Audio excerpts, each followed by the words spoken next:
मनुष्य की वासनाएं हैं, जो सेक्स लस्ट है, ये वास्तव में अनेक व्यर्थ संकल्पों का बीज है। श्रीमद् भगवत गीता में तो ये कहा है, काम महाशत्रु है, काम क्रोध लोभ नरक के द्वार हैं। और तीसरी बहुत गुह्य बातें हैं तीसरे अध्याय में, काम ही सभी पापों का मूल है। अब इसके रहस्य को बड़े बड़े विद्वान भी नहीं जानते हैं, केवल व्याख्या कर दी है। तो ये काम वासना है जो मनुष्य को बॉडी कॉन्शियसनेस में ले जाती है, जो बॉडी से आसक्ति और अटैचमेंट पैदा कर देती है।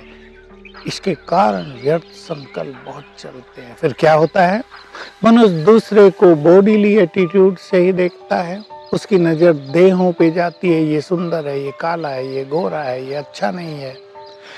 बॉडी को देखने से बॉडी का अट्रैक्शन होता है, इम्प्योरिटी और बढ़ती है। यही कारण है आज रेप के केस बहुत हो रहे हैं संसार में। लोग उससे तंग हो जाते हैं और उस मनुष्य का जीवन तो नरक तुल्य हो ही जाता है, जेल में सड़ते हैं, किसी को फांसी होती है। हम पहले आत्मिक दृष्टि बनाएं, बहुत अच्छा होगा। मैं स्पिरिचुअल पुट देना चाहता हूँ हर बात को। सभी आत्माएं हैं, हर शरीरों में एक एक आत्मा बैठी है। ठीक है, आप कहेंगे आत्मा बैठी पर शरीर भी तो है ही, लेकिन हमें अपनी दृष्टि को प्योर रखना है, क्योंकि ये व्यर्थ संकल्प हमारी इनर जो सटिल एनर्जी है उसको खाते रहेंगे। क्रोध के कारण बहुत सारे व्यर्थ संकल्प मनुष्य के मन में चलते हैं। देखिए, क्रोध जब आता है तो उसके पीछे कुछ कारण होता है ना।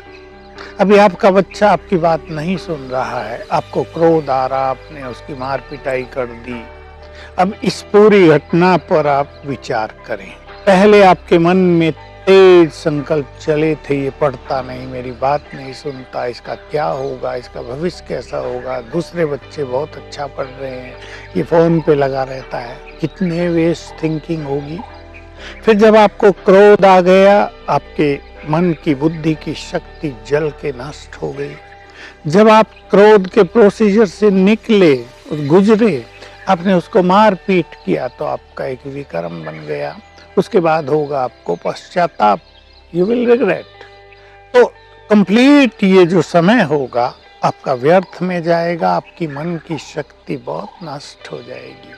तो एक्सपेक्टेशंस क्रोध को जन्म देती हैं, और एक्सपेक्टेशंस के कारण बहुतों को व्यर्थ संकल्प बहुत चलते हैं।